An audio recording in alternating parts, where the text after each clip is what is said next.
So the code on grass-fed, grass-finished is we're still working on it, but we're doing a pretty good job. Like we still Yeah. have variability depending on the time of year.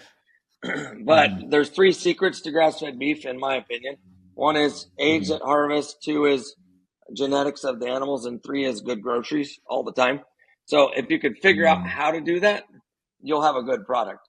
And Mhm. I've made tons of mistakes in this space, but one of the reasons why our brand is still here and has a great reputation is because we own 90% of the cattle or more that we harvest.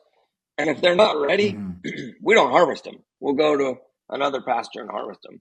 And we're very Mhm. nomadic here in California. So like we have cattle over a really 800-mile stretch between the border of Oregon border up by Alexander's, who've been on this show, all the Mhm. way down Mhm. to Humboldt County and down here Mhm. into the Bay Area up into the mountains.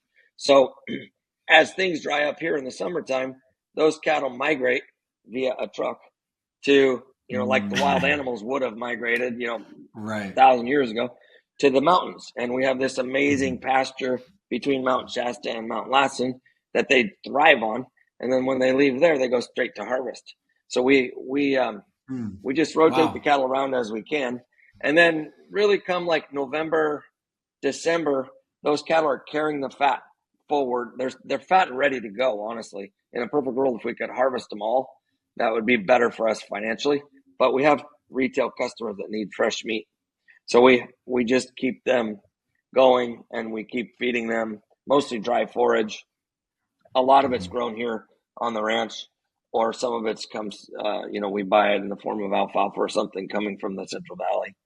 And I mean, you can't ignore that. You can't, when we start cutting corners and maybe not feeding them a little bit of alfalfa in the summertime, our quality of product goes down. And I'm our very worst critic because I Yeah.